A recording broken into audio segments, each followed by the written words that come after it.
থাকে। তবে আফসোস করা ছাড়া আর কিছু নাই। যুবক ভাই আমার, নতুন ভোটার, তোমাকে বুঝতে হবে এখন আমরা দেখতে দেখতে এসেছি। এখন যারা আছে, এই যে এখন আপনারাই বলেন যে ধানের শীষ যদি ক্ষমতায় যায় তাহলে আগের থেকে ভালো কিছু করবে না। চাঁদাবাজি হয়েছে, মানুষ ইতিমধ্যে তাদের ভয়ে অন্য মার্কার স্লোগানে বের হয় না সচরাচর, থেকে বাইরে নামে না। জানার পরেও যদি আপনি ধানের শীষে ভোট দেন, মানে ভোট এমন একটা জিনিস, দেখেন আপনি যদি নিজে নামাজ কাজা করেন, নামাজ যদি কাজা হয় নিজে ক্ষতিগ্রস্ত হবে, অন্য কেউ হবে না। অথবা আপনি যদি নামাজ না পড়েন আপনি একা ক্ষতিগ্রস্ত হবেন, অন্য কেউ হবে না। কিন্তু একটা ভোট যদি কোন দুর্নীতিবাদ, চাঁদাবাদ, সন্ত্রাসকে দেওয়া হয়, আপনার একটা ভোট দিয়ে আপনি গোটা সমাজকে ধ্বংস করার সহযোগী হবে। অনুরোধ করে বলবো, এই সমাজ ধ্বংসের সাক্ষী হবেন না, সন্ত্রাস চাঁদাবাজদের পক্ষে যাবেন না, ইসলামের পক্ষে ভোট দেবেন। এবার আপনি যদি এবার বাকেরগঞ্জে হাত পাখায় ভোট না দেন, আপনার ভোট পৌঁছবে, লিখে রাখেন, হাত পাখার বিজয় হবে। আমাদের শাহকে চরমনায় এখান থেকে বিপুল ভোটে জয়লাভ করবেন, ভোট বিপ্লব হবে। ভোট হাত পাখা পাবে কল্পনাও করতে পারছেন না। শ্রেণী পেশার মানুষ ঐক্যবদ্ধ হয়েছে, বাকেরগঞ্জে হাত পাখায় সিল মেরে শাহকে চরমনাইকে সংসদে পাঠাবেন।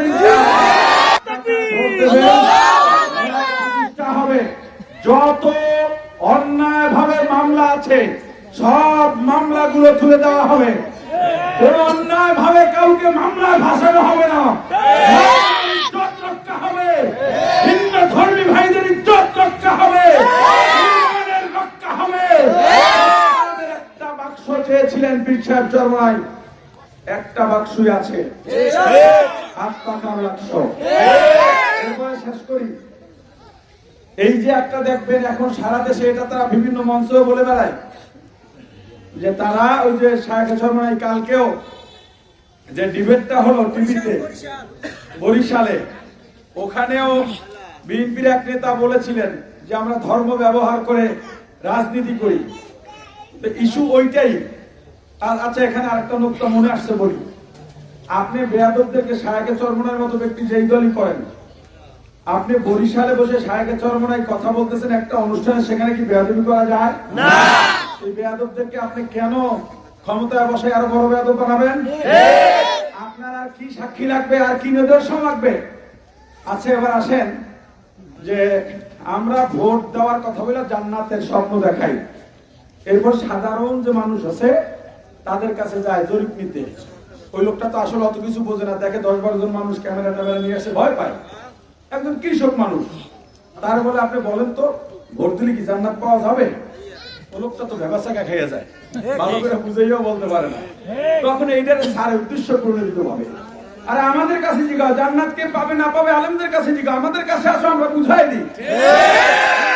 ভোট দিলেই জান্নাত পাবে এটা আমরা বলি না, ভোট দিলেই জান্নাত পাবে এটা আমরা বলি না। যেমন নামাজ পড়লে জান্নাত, অন্যান্য আমল বাদ দিয়ে জান্নাত না, অন্যান্য আমলের সঙ্গে ভাবে ইসলামের পক্ষে ভোট দিলে অন্যান্য আমলের সঙ্গে এটাও জান্নাত উসিলা হতে পারে ইনশাআল্লাহ। অতএব আমরা আপনাদেরকে হাত পাখা মার্কায় একটা ভোট দেওয়ার জন্য অনুরোধ করে যাই। এই দেশের সমস্ত ওলামায়ে কেরাম, একদম শীর্ষ টপ টু বটম সমস্ত ওলামায়ে কেরাম আলহামদুলিল্লাহ আমাদের পক্ষে আছেন, আমাদের সঙ্গে আছেন। শাহেখ চরমনাইকে এই যে আসনটা, শাহেখে চরমনাইকে বিজয়ের মাধ্যমে এই আসনটা উপহার দিতে রাজি আছেন সবাই? রাজি আছেন? ভোট দেবেন, মা বোনকেও বলবেন, যুবকদেরকেও বলবেন, এলাকায় নামবেন, দিনের জন্য দিনের কাজ মনে করে কে কে রাজি আছেন? দুহাত। এই পরিচয় ছাড়া কোনো